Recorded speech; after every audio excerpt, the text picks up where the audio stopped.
only just got a few minutes just to talk about the elections that happened here a few days back now in Senegal. We have a brand new president, a young man called Bassirou Faye. Now, Bassirou Faye is a big difference to the previous president. You see, over in the West, it's very clear that you have like a unseen governmental body who decides the trajectory of the country. And so the people that we elect doesn't really matter because they're taking the country in the same direction anyway. Which means the country is more stable. But at the same time, you know, it becomes apparent that there isn't the level of impact, that your vote doesn't have the level of impact that you are told it has. So, with Senegal, the previous president, this thing is blowing all over the place. My camera may fall down, so stay tuned to that. Stay tuned to the destruction of my camera, but we'll try and keep it going. So the previous president, Macky Sall, he was totally in bed and tucked up nice and tight with Emmanuel Macron as the president of France.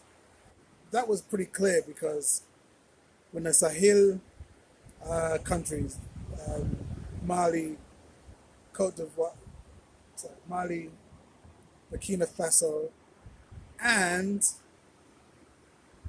Niger said they didn't want to have anything more to do with France, and they wanted to step away and be independent and sovereign and all that good stuff. Senegal was gearing up to have some sort of military backing of France going in there and regulating those countries to what they want to be. The Senegalese opposition has said that any military intervention in Niger involving Senegalese troops should first be debated in the National Assembly. So it was a good thing that this new young president turns up and he's talking all this good stuff about how he wants to restart communications and relationships with those countries in particular. What he did say, which I didn't like, was that he wanted to reintroduce them back into ECOWAS. ECOWAS is the economic West African trading bloc. So that was a red flag, him saying they want to reintroduce them into ECOWAS. I'm like, does he not know? Does he not know what's been going on? In Gambia, for example, the previous president of Gambia, his name was Yahya Jammeh. Yahya Jammeh was there. He was there for a long time, 20 odd years. And the last election that they had with him in power, they had a coalition party. The coalition party was basically him versus everybody else. And when the results came in, they said that he lost, that he didn't make it. That he was now out of that position of president, which is great. So now he says, okay, well, fair play, congratulations. And then he said, actually, you know what? These numbers don't look right to me. I've decided I'm going to stay in power, but until we can figure out these numbers, I'm not feeling this election. Days after conceding defeat in his country's election, Gambia's president is now demanding voters go back to the polls. President Yahya Jammeh claims that he lost to opposition leader Adama Barrow, because of voter irregularities. I hereby announce to you Gambians my total rejection of the electoral results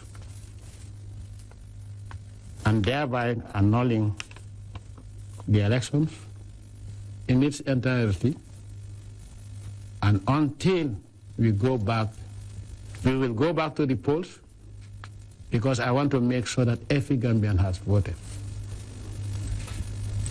formed an independent electoral commission. So Nigeria, Ghana, Burkina Faso, flipping Cote d'Ivoire, all these other countries, their presidents were coming into Gambia in order to talk him out of staying in power after the democratic process had been done and showed him to be lacking in numbers. He was like, no, I'm not listening to any of you lot. I'm staying, this is my country and I'm president and I'm staying. Nigeria then starts flying warplanes over the country. Now I was there in Gambia at the time and it was a madness. Like everyone was leaving. First of all the tourists that are in the country, they all up and left. There were special flights put on to repatriate people back to their respective countries, as well as the scheduled flights going out. So loads of planes were coming in, flying people out. I'd never seen so many planes since I left England.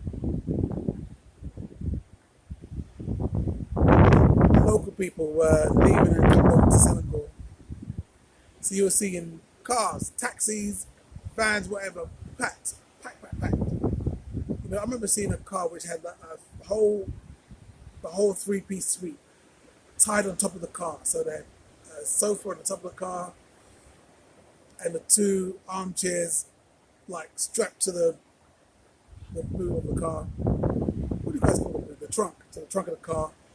The trunk wasn't closed properly, full of suitcases and so on and so forth. They were carrying everything they could and taking it with them and going over to Senegal.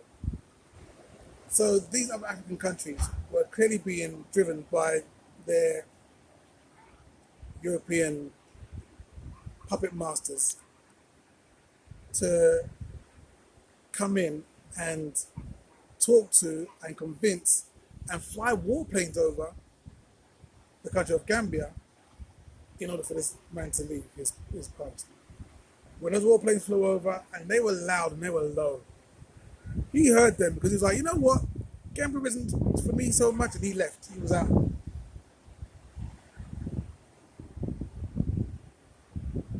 Fast forward now 10 years later. Here I am now in Senegal. It's not actually 10 years, it's less than that. But here I am, years later, I'm in Senegal. They have an election, and the president of Senegal says, yeah, I see the numbers, but you know what? We're going to delay this for a while. So the people protested. But no one came over here to tell this man, you should leave office. No warplanes flew over, there was none of that. Because he was in bed with his French overseers. Bassirou Faye, he puts his name into the presidential election. And his strapline is Bassirou is Usman. So he was like, I represent the man that you wanted anyway. Sweeps the board, cleans up, he's now the new president. And what he's been saying, people have been liking the words he's been saying. He's saying, look, when you get rid of the CFA is the currency they use over here in Senegal and every other francophone country in Africa. It is printed and managed by France.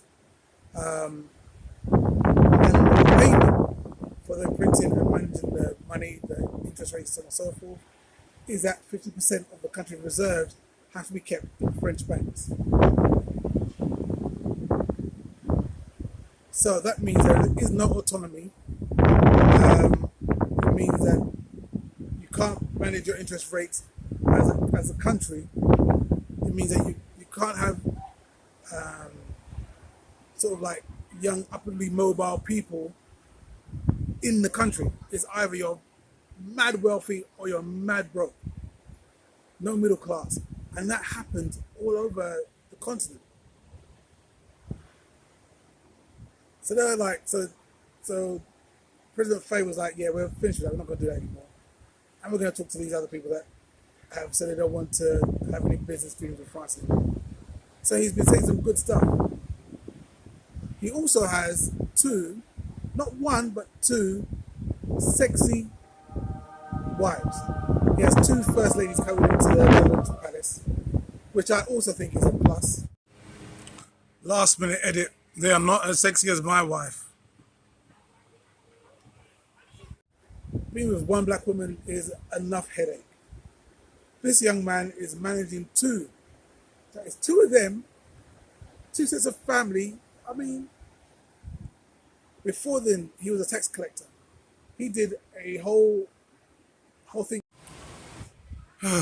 last minute edit. My wife is not a headache. She's very nice. Thing where he showed his financial status on his Facebook page before he went into office. Remember how Donald Trump has spent years and years trying to hide his tax returns because he doesn't want to know how much money he's making? But this young man gave it upon himself to say, yeah, I will show how much I make. It's not required, but he said, oh, he'll do it.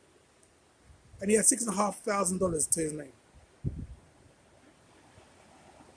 So he's not caring for these women like, you know, living in a life of luxury. He's struggling like everybody else, except his mind has him in a place where he can run this whole country. So good for him. So I do like that stuff about him. The stuff I'm worried about is him saying that he wants to reintroduce those Sahel countries to ECOWAS. I think that's a misstep. And also he says that, you know, he wants to improve people's cost of living. That's what everybody says. That sounds like a cut and paste from somebody else's speech. Like, everyone says that, and they never do. So